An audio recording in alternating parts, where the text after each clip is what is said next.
cái này cho chấm cá từng giúp tầm đòn chẳng á nè mà sau mọi lực cừu chạy lệnh mình tích tôi năng bành hai chân tí á nè anh ấy về đại vị chanh máu vì lụt cái đập hài tới đầu về bị chụp năng bành hai chân ngực sạch akan thiệt trong chĩa khởi nhé trong châu cỏ đỏ bà 20 nẹp sạch chẳng không bay tại này cái đài về đại chanh phật cái đó có bàn tay cái đập vía cho chừng ngữ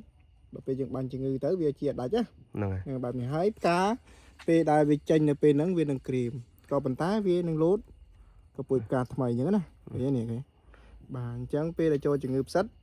ត្រូវបាញ់ទប់ឲ្យទឿនមិនថាការពារឬក៏ព្យាបាលត្រូវបាញ់ឲ្យទឿន cho vẽ một là vẽ đại châu cho người sật này à cá đại chênh màu tận ai khía à nắng bị kiềng này mày វាគៀង kiềng này នេះអានេះការនេះគឺវាគៀងវាអាចចន្លោះ4 10ថ្ងៃអីគឺវាចេញទៅជាដល់ពេល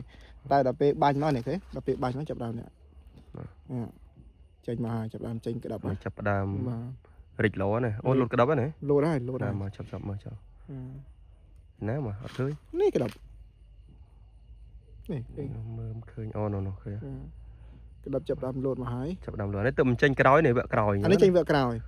vẽ muốn về kiềng này វាគៀងបាទបើឲ្យចេញមួយចំនួននេះជាមួយនឹងអានេះដែលវាចេញអត់ទាន់លោតក្តាប់វានឹងចាប់ដើមស្វិត ហ្នឹងហើយ បាទអាមើលនេះ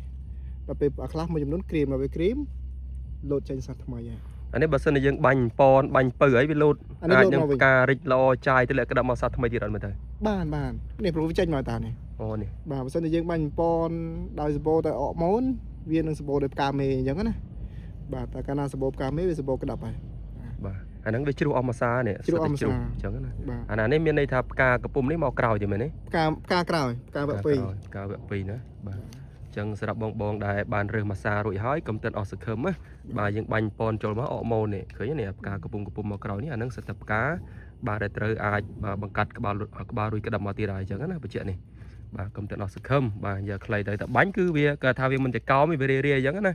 បាទព្រោះវាវគ្គ2វគ្គ3ហើយអញ្ចឹងណានេះ វគ្គ2អានេះគេថាវគ្គ 2បាទដល់វគ្គ2ហើយ ផ្កាចេញវគ្គ1ក៏ដោយតែបើសិនជាវាគ្រីមវាស្វិតវានឹងមានផ្កាវគ្គ2មកបន្តអញ្ចឹងណា អញ្ចឹងណាអូខេនេះមកផ្កានេះនៅទេនេះមួយអញ្ចឹងណាអញ្ចឹងយើងនៅតែបាញ់នៅតែលោតទៀតនេះក្តាប់មែនអត់ លោតក៏ប៉ុន្តែវាមិនច្រើនដោយផ្កាវគ្គ1ទេភាគច្រើនអញ្ចឹងណា បាទអត់អីទេយើងបាញ់សំទៅអញ្ចឹងណាបាទអរគុណច្រើនណាស់